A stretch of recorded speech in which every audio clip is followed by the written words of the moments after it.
I'm using what would be a straight line, making it imperfect to say, hey, there is a disturbance in this flat shape, and it is in the shape of wood grains. And that's all you really need to get that impression.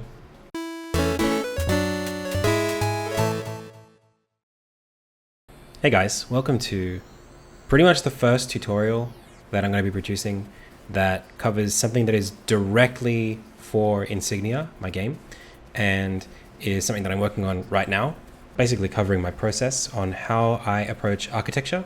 I had a brief for myself in the game that there was going to be a pub or a tavern or an inn in every chapter of the game. So every major city has one of these places, like a bar. And in this second chapter, a lot of the architecture is much more diverse. It's more of an urban environment, so things are more clustered in general, and has sort of more character as a city. So this originally started as, I had built like a series of buildings, and this one here, I really like the shape of. I came up with this idea that some of these buildings would have like second stories that were built after the fact, and then like a little balcony, just to give some diversity of shape. And I wanted to run with that concept for the pub. And I was thinking about the space considerations that I needed for the things that were going to be in the pub. That's, the barman and quest givers that are sitting down in the pub, that kind of thing. So I was playing around with the basic shape here in Leonardo, the sketching app that I use. And I came to this point where I had like a lot of sort of horizontal space that I created, and I still wanted that second story, and I wanted to play with this idea of a balcony. And eventually I came up with a design like this one, and thought that it looked kind of like a shoe. So this is called the Shoe Inn. It has a few basic things that I needed, and then I used references to sort of pad out the rest of it. So I had a lot of references that went into this. Most of them were Irish pubs, but also just the shape of a shoe that I wanted to sort of at least hint at with more than just the L shape of the building. So one of those things, this is the ground level here. So this is ground. One of those is this heel that's here that steps down into the rest of the shoe. You can't really see it, but it's like this area here, and then it comes down, and it's like a gutter or like a skirting around the building that makes it look a little bit more like a shoe. This basically, right? I also have this idea of like the flap over the boot.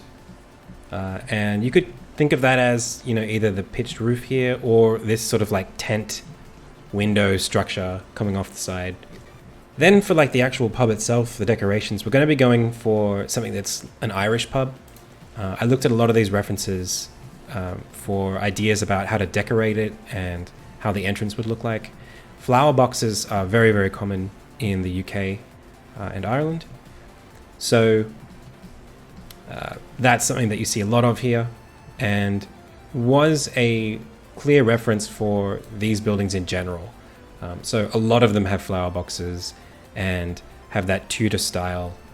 The next thing was, other sort of decorations you see out the front. So barrels, very common. Signs or like little stands for menus and things like that. I also had this idea that I wanted. This is something that we have in Australia. I don't know if this is common anywhere else in the world, but we have this basically cellar sort of setup where the delivery van that comes and brings the alcohol. I mean, I imagine this isn't Australian, so or maybe it is. I can't really tell. The van that delivers the alcohol drops it off in the cellar rather than having to take it upstairs or bring it into the premises. So I have this idea of there being like a little side window cellar here. So we're going to be focusing on the exterior today, and maybe in another tutorial we can do the interior. This is kind of the reference point for the architecture for a lot of the game. I want to talk you very quickly through sort of what my references are and what I'm looking at. As I said previously, this is sort of like a Tudor house or a Tudor architecture style. What that means is a lot of timber, a lot of stucco on the outside of the buildings. We've got tiles on top. Having the second story be like overhanging the first story. So here's an example of something that I've already created in this style recently. This is a sort of redux of Armin's house. You can see I've still got the light sort of stucco exterior We've got those timber frames bordering the building. We've got the windows built into the frame. I have these rounded decorative sort of timber designs here to give it a bit more warmth. And you can see that in general, like, this is quite caricatured. It's quite small compared to what you would expect. A lot of these measurements are a lot bigger than they would be to make it more sort of chibi. So the thickness of this tile, of this edge here, is much thicker than what you'd expect tiles to be. It makes it feel more like a toy house. You know, it makes sense that there would be a little bit of bowing, maybe, but I think having it be so much, so dramatic here gives us a more homely feel. It makes it feel more like it was made by someone who's not a robot, which when you're producing pixel art is quite difficult to do because there's such a temptation to stay within the lines. Let's approach building this building. What I want to do first is make sure that it will fit inside of the scope of everything else in the game. So I'm going to now just draw like the basic shape for the building. And I'm going to keep faith with this first story and then the second story. I kind of want it to be a focal point when you're walking down the street. I do want it to stand out from the others. So I'm going to break one of these lines to make it a little taller and a little more grandiose than the other buildings. I think what I'll do is I want to emphasize the front door, which is going to be something like here, because I want you to really see that. And that means I'm going to put the building on a little bit of an angle where its facade is facing the camera a little bit more than the others. And again, as usual, I'm using colors here that, you know, aren't fully representative of what I would be using, but that's kind of on purpose, right? It's definitely on purpose. Because I haven't made that choice yet about what colors I'm using. I'm just using some nice clear colors that will help me understand the shapes a bit better. There were a few other things, right? We wanted this to be called the shoe in. So at this point, remember talking about silhouettes? I really want to make sure that you can tell that this is a shoe, or at least once you know that it's called the shoe in, that you can understand, oh yeah, it does look like a shoe. So that heel that I was talking about before and the step in the sole, that is, it's really important to get those right now because they are quite literally architectural elements. I want to make sure that I am keeping faith with that organic approach that I was referring to earlier. And what that means is basically to avoid dead straight lines. You can see here in this building, the frame of the building is actually bowed outwards like this. And remember we were playing with this idea of having there be sort of like a flap or something here, some sort of a tent window. So I'm just using like really deliberately quite large brush sizes here and being very, very liberal with them. I'm trying to not trap myself into the idea that I should be designing the exact dimensions yet. Because we're not there yet, right? We don't know if we like the overall shape. And if I was to come in with a 1 pixel brush and start trying to figure this out, I'm never gonna get there. I'll be stuck here forever. So, you know, make sure you're picking the tools for the job carefully. That's right, it's like a clay model, exactly. I'm using the shade tool here, again, just to really speed up this process. I'm picking 2 colors, I've got them here in the palette, and I'm just having some fun with it. I knew I wanted it to be big, but it's kind of still a little bit bigger than that. So maybe I'll shrink this in, bring this slightly down. It's getting closer. Maybe we'll just bring this a little bit like this. I'm trying to remember that I've got some perspective to demonstrate here as well. And in the long run, like we definitely will come in and make this like pixel perfect. But for now, we'll keep it rough. Okay, and I can see that I've gone a little bit wider here. I think I'll go for that as well. I'll keep it around. So we can just stretch. I'm using the marquee tool here to just grab what I want. And keep in mind that we've got that little overhang here. Something that I do quite often is I'll go out of my way to show you things that you might not really see if it was correct perspective-wise. So an example would be, I want to show you that there's like another side to this, another little sort of protection from the rain or from whatever it is as people exit this side of the building. You may not really see that because this wall would be in the way, but I still want to show you it just to give you some information, right? Even if it's not architecturally correct, it's another little bit of detail that makes for a better photo, really. That's how I think about it. I recommend having your character from your game actually in the scene and on his own layer so that you can put them, you know, where you need them to be and actually look at the references and the sizes of things to get that right. That way you'll stay sort of on model, if that makes sense, or on scale. Awning, that's the name of what I'm talking about. So this is one of those times where I'm sort of taking the liberties that I want with the design. I mean, we didn't see in the references any buildings that had like a staircase leading up. But I think, you know, it gives it a little more character for it to have it. So that's why I'm choosing to keep it. And on a new layer, I'm just going to block in where those flowers would be and how much space they would take up.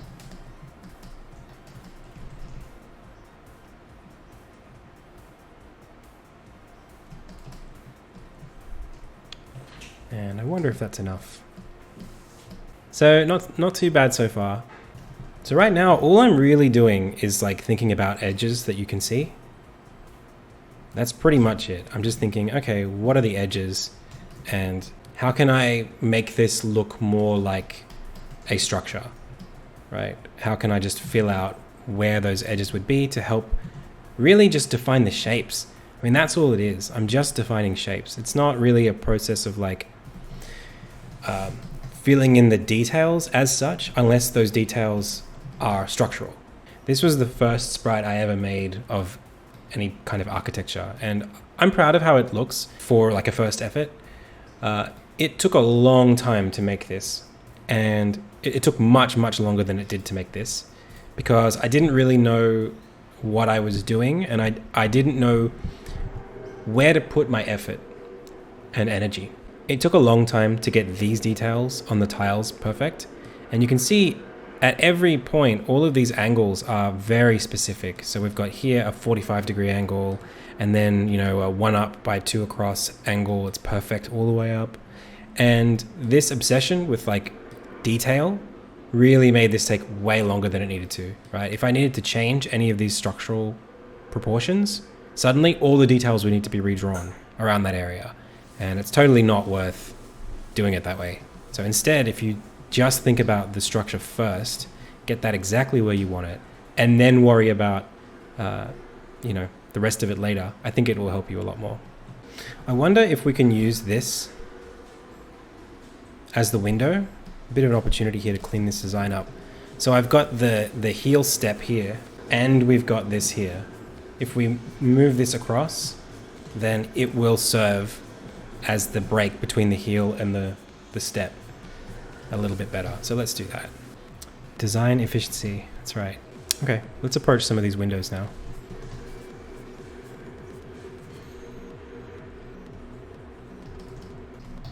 Now, I'm not sure there would really be a second window here, but I kind of like the idea of there being something decorative or like ornamental on the building. It's just a lot of space, you know. Chimney.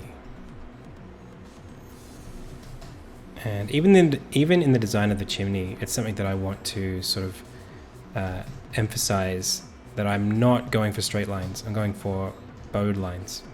There's a little bit of a trick that I use when I'm designing these kinds of lines. The amount of pixels on each step increases as we go across. It's also why this doesn't look straight, right? Because it's like 1 1 1 1 2 2 2 3 2 3 2 3 2 3 1 1 1. It's sort of like all over the place. I'm just going to be mindful here of, if I take this shape and paste it over here, I only really have space for one window. I can either make these windows a lot smaller, but I quite like this. So maybe I'll bring the flower box down to give us more space here to have a bigger window. And maybe I'll just trim off the size of this roof a little bit. Actually, I really like the size of this roof. I like the oversized sort of toy box, you know, dollhouse look that we've got. So instead what I'll do is take this window, maybe like bring the shadow up a little, and then I'm just gonna half this in width like that. Okay. What else can we do? I really want to think about the other side of the building. I had this idea for there being some sort of a drain system here because the balcony is quite flat. The rain's going to drop here. It's not a pitched roof, so the rain is not going to just automatically fall off the building. Instead, you need some sort of drainage system. So that's what this is. And it kind of also looks like a shoelace. So if I bring it, it might even be better if I bring it closer to the front of the shoe. And maybe we even don't make it to the bottom of the street before we kink it out again, so that it looks more like a hanging lace. So I really want to put as many flowers in here as I can. I'm just going to go crazy with it. I think they're really cute, and I think they will give more life to the building. So more flower boxes. What I don't want to do though is forget that this is a pub. For now, a lot of those elements are just here at the shop front. So like the sign, obviously.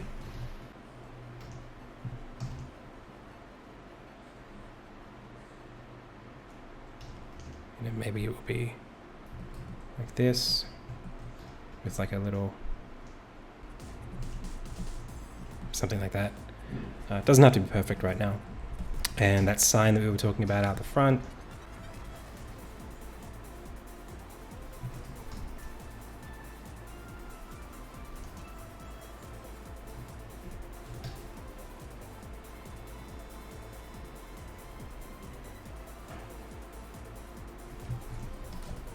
I think these help a lot. The sign immediately says, oh, this is some sort of establishment.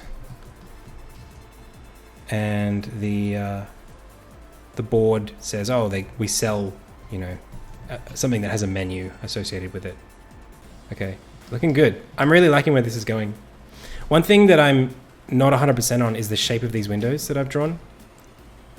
I'm definitely going to be bringing the roof out, but I think that it looks a little bit Eastern, having them be the diamond shape at the top.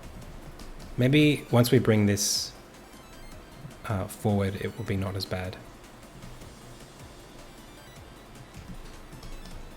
I just realized this should be like way brighter. It's getting there. Nothing too broken, but this is getting a little confusing. I think I might have to step away from the red soon. So this is one of those things where I use the same color scheme all the way up until it stops making sense. So for this, I'm like trying really hard to make sure the distinction between the tones is clear, but realistically, these will be different materials anyway. So me working that hard is not going to help me in the long run, because this will probably be like orange and this will be like white. So it's not really important. With that said, let's add some color. Now you can do a bit of a trick. I mean, you could take everything that you want that's not the roof. It might be better actually to go with contiguous and then grab all the things that I want to be roof colored. Yeah, and then just grab those. Now we select inverse. Okay, so now I can just go start with the lightest color. Let's just say that's the lightest, and then down, and then down, and then down. We might go a little brighter actually, I think, for the face of the building. We can grab the whole thing, set a really large brush, and then paint it like that, and then just see what we feel. Not too bad. And then now we can go and replace the roofs. So let's start with the darkest color first. And I'm doing this in a bit of a drastically different set of colors. Here, for example, I've accidentally lost the shade because these ended up being the same. So maybe before we do that, I will do this, and then I'll come from the roof and go like this. We can make these green for now. Let's work on those timber details. I think before we do though, I think I did want to make the bottom floor brick, and then we'll make the top floor more stucco. So let's do that. And I'm going to use these really dark browns to make the brick. In the previous incarnation, I actually used the skin tones. Maybe we could try the skin tones. Going from the darkest through to these colors. Oh, I think that's where we want to be. I think that's right. Here, I've just got this flat and I've got it as like a, you know, the design's coming through here. But I think instead I'm going to make a bit more of a design around the frame. So I'm just going to take like the main color and then grab the nearest sort of like wood tone that I would use for this, and then just do a replace so that I don't have to lose the actual shape of the building, and I can use a quite thick brush to decide what I want the width of those boards to be. So I'm using the shade tool and I'm picking two colors that are on complete opposite ends of the spectrum here for the sake of, yeah, just adding in the detail that I want without losing the detail that's there. That's all it is. The way that I know what to do here is I grab the ink blot tool and I go from this, I look at the index that's just come up and I drag across and I just go back and forth. I just remember that way, like, oh, it's this and this. I open up the shade tool and then I just toggle between them. So I'm actually going to use this as like a trimming around the building. It could be interesting if we actually go all the way to the edge. If you can simplify the lines, that generally leaves you with a stronger design. We moved the windowsill to the bottom here where the heel is. We had two details, we made them into one detail. Same sort of thing here. I'm just reducing the amount of lines in the thing. Yeah, I think this is right. And it's actually the darker color now. You know what we could do? We could go like this. It's quite unique. And I might bring all of this up one tone and then replace this color with this color and then go one tone darker for this. Cool, this is looking like really good. I'm really happy with how this is shaping up. And I'm just sort of flicking around, finding details to add. I mean, there's so much to do here that I'm not really picky about like what order I do it in. I'm sort of just jumping around when I'm bored of one area, going to another area and just, you know, fixing that. I did like the idea of having there be a sort of window thing going on here. Maybe I'll use some of these darker colors. If the door is dark, I might see some just more variety in the colors around this space. Cool. So with these window boxes, these flower boxes, I'm just going to take two colors and just do a little bit of shading work. I'm using the shade brush to really make this quite efficient. And I'm just doing it to get a sense of like very early depth.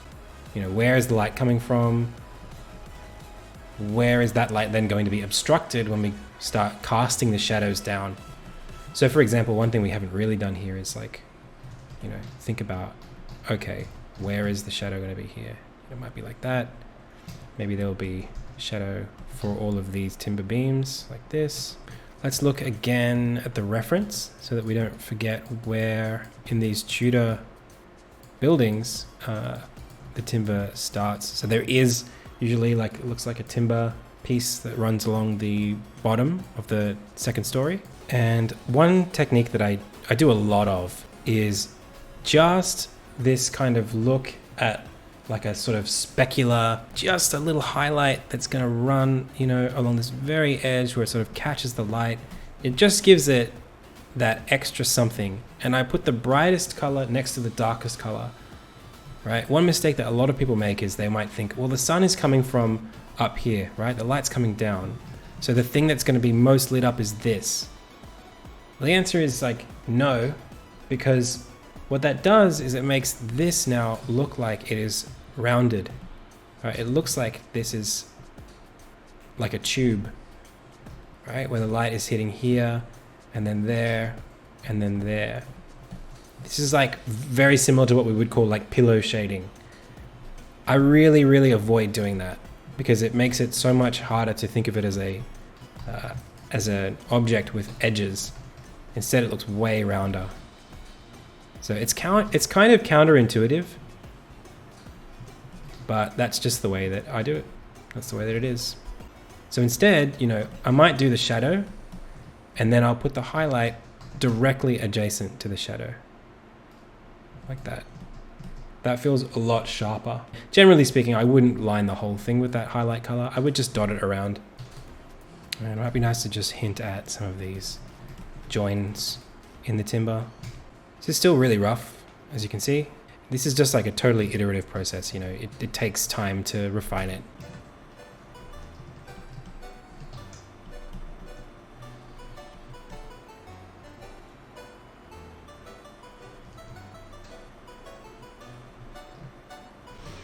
And shade them correctly, just for now, quite simple. And get some of this in here, looking good. And I just realized these flower boxes could be a lot lower. So let's bring the windows down to about there, nice. And just stretch this down, nice. Now obviously this tutorial is designed to be general. Hopefully you'll be running into similar sort of scenarios that I'm showing here. If I make this mistake, or if I'm in this situation, what did Adam do when he was in the same situation? So let's do some more work on these little flower boxes. And I'm going to start working on the detail for the bricks next. So one thing that I really want to emphasize is how I approach detail for all of the architecture in my game. It's something that I think as you will improve as a designer, you will learn where the line between, you know, too much detail and not enough detail is. And generally speaking, I think, at least for me, when I was starting out, it was more of a temptation to add detail than to take it away. So if I look at this first house that I ever made, you can see the detail on these tiles is very explicit, right? You can see where every single tile is. You can count how many tiles there are. You can see exactly the complete lines for all of these timber beams. And it leaves nothing to the imagination, and it leaves everything to the critical eye. You can very clearly, you know, poke a stick at the things that you don't like about it. Like, for example, what happens to this scenario? Why is there like a quarter of a tile that's being chopped off here? So instead, what you can do is have fewer details that are more suggestive than they are, you know, exhaustive. So like what I mean by that is, you can see here that there's like mostly nothing, and your brain fills in the rest given what I tell you. It's an implication of detail, that's right. So a perfect example would be like, you can see these timber frames around this. I know that I wanted there to be like a kind of a grain, right, in the wood, but I can't show you a grain with 1 pixel. It's too big, right? It's just like way too much, and it darkens the overall effect. Instead, if you just start with some of these grains and then stop, your brain will imagine, you know, that it sort of fades off into the face of the wood. Or another really, really good opportunity is at the points where light is at the edge of something. That's kind of where you see the texture of that thing. The shadow actually gives you a lot more information about the depth of this than the mere colors of the things or the details on there. It's the light that actually reveals the texture. The same thing with this, right? It's the light that reveals the texture. So if the light is changing conditions and there's like what would be a straight line, you can use the imperfections in that straight line to imply the texture of whatever wall that is, or shape, or whatever it is. So in this case, I'm using what would be a straight line, making it imperfect to say, hey, there is a disturbance in this flat shape, and it is in the shape of wood grains. And that's all you really need to get that impression. So same story here. And I wanted to explain this particularly for the bricks, right? Bricks can be really, really, really repetitive and difficult to look at, especially in a pixel sort of landscape. Here, I've sort of taken away a lot of the continuity in all the bricks, and your brain sort of fills in the rest. So we're going to go for something hopefully more refined than that. I'm going to take maybe the space around the drain pipe, and we'll start there. And bricks, you know, are laid in such a way that every second brick is offset by half. So all I want to show you is the bare minimum that you need to make that inference that, oh, you know, there's a shape here, and then there's a longer shape here, and there's a seam between these shapes here, and you can sort of fill in the rest with your brain.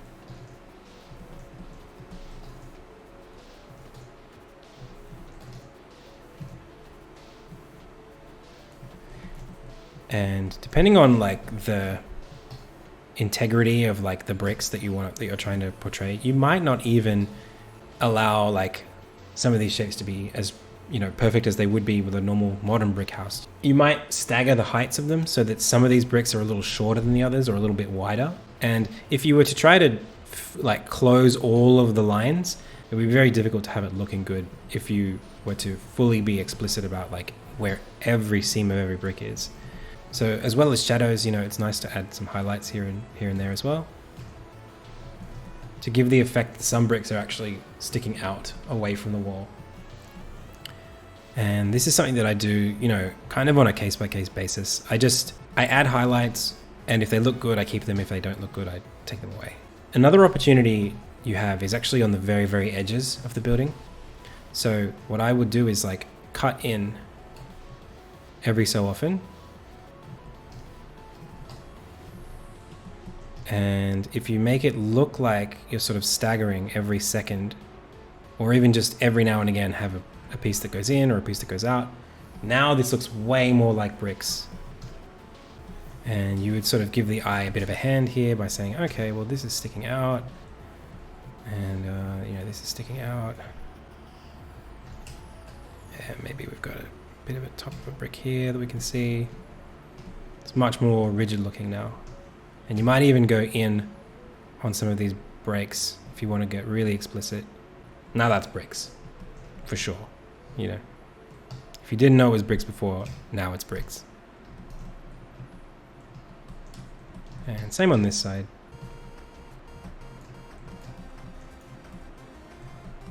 And again, same here. Getting pretty close to the end of what I will record for this episode, but I'll just sort of hint at what we'll be doing next.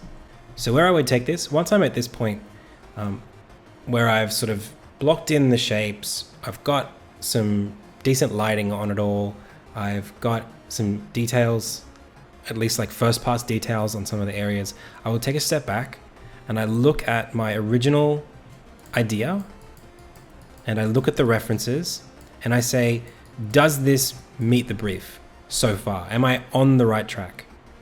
And if it doesn't meet the brief, if I don't look at this and see pub, what is it that's missing either from my original sketch or from the references that I would need to add to make it meet that brief? And if the answer is, well, you know, maybe none of the things that I think are in the references will definitely make it feel more like a pub, then it's time to review this structure before we move forward and just say, okay, is there anything about what's here that makes it look like something that's specifically not what my brief was?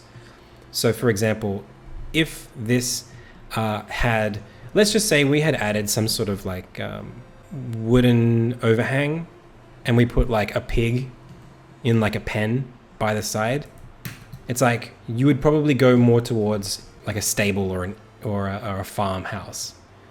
So if you have any details that like explicitly move away from the direction that you were trying to go for, it's good to isolate those now so that you don't end up, you know, trying to add stuff to sway the mind away from something that's already there, right? Everything that's there should contribute to the end result rather than fight with other details. Once I've got these signs more properly in and the sign at the front of the place, think that would be good.